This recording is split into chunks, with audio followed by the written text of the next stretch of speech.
warahmatullahi wabarakatuh. Kita sambung siri yang kedua. Siri yang kedua bab 9 iaitu 9.3.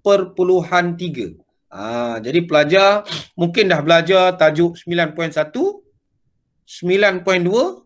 Hari ni kita nak pergi 9.3, fakta yang ketiga. Fakta yang ketiga ni kalau kita tengoklah peranan Malaysia sebagai dalam misi pengaman F3.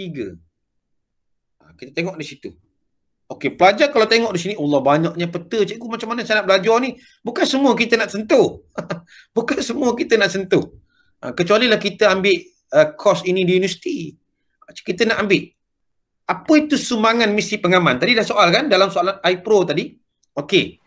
Misi pengaman ni maksudnya, okey, misi pengaman anjuran PBB ialah, cuba kita tengok situ. Apa kita nampak? Kita nak mengaman negara-negara yang bergolak. Antara contohnya di sinilah. Malaysia pernah pergi ke negara, dia bagi contoh. Sampailah ke Lubnan. Okey, itu contoh. Negara yang bergolak, negara yang bergaduh, negara yang ada perang saudara. Dan kita tengok fungsi dia. Ini huraian dia. Di sini kita nampak memastikan sampai habis. Tadi kita tengok, cikgu ada berapa poin ni cikgu? Kalau pelajar tengok ada berapa huraian tu? Ada satu fakta, contoh banyaklah. Contoh banyak. Yang ini huraian. Huraian 1, huraian 2, huraian 3 dan huraian 4. Kita nampak situ kan? Ada 4 huraian. Pelajar boleh tengok di Bosnia. Oh, ini Bosnia. Sebab kemahiran peta ni penting. Juga boleh disoal. Bosnia ni mana? Kita pernah mata askar kita di Bosnia. Dekat Eropah ni, dia bergaduh antara Islam dengan Serbia. Namanya pembunuhan etnik. Apa maksud etnik? Isyarat ni semua, apa maksud etnik? Dia satu kaum tu kan cikgu? Ya. Satu kaum dia nak musnahkan kaum lain. Mungkin dari segi agama dan sebagainya. Good. Lubnan, tengok, oh sini Lubnan. Ethiopia. Ethiopia ni negara hari ni kita panggil sebagai Habsyah. Kongo. Ini Kongo, Namibia. Ini antara negara yang Malaysia pernah terlibat lah. Kalau kita nampak di bawah ini, dia tulis apa? Negara ini terlibat dalam perang saudara. Kena baca ni. Perang saudara di antara dua kumpulan. Itu kita nampak bila kita baca. Oh, ya. Ini misi pengaman kita. F3. Dan kita nampak sambung lagi. Tak habis. Ini yang dekat dengan kita lah. Timur Leste. Dulu Timur Leste ni di bawah Indonesia. Baru jadi merdeka. Okey. Timur Leste yang Kamboja. Kita nampak di sini. Ini yang dekat dengan kita lah. Ini misi pengaman. Okey, jelas ke? Isyarat lagi semua nak tanya? Jelas cikgu. Jelas cikgu, jelas. Ya, ini dia. Okey, yang terakhir. Oh, yang terakhir lah kita ni. F4. Okey. Misi pegawai pemerhati. Maksudnya kita ni dijemput ke negara itu mewakili PBB. Kalau kita tengok di situ, dia kata apa? Mewakili PBB. Saya letak warna merah. Misi pegawai pemerhati di bawah PBB bagi negara yang menghadapi konflik. Contohnya tadi cikgu dah sebut dah tadi. Contoh negara yang paling mudah ialah Bosnia Herzegovina. Oh, nak jawab payah benar. Maksudnya kita sebagai orang tengah lah senang cerita.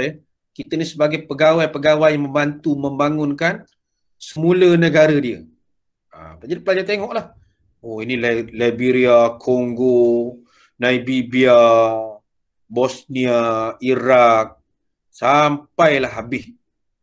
Jadi kita nampak di sini pelajar ada 4 visi, 4 perkara yang Malaysia terlibat. Yang pertama tadi mendukung. Kena sebut betul-betul ya, nanti marah dia orang. Mendukung.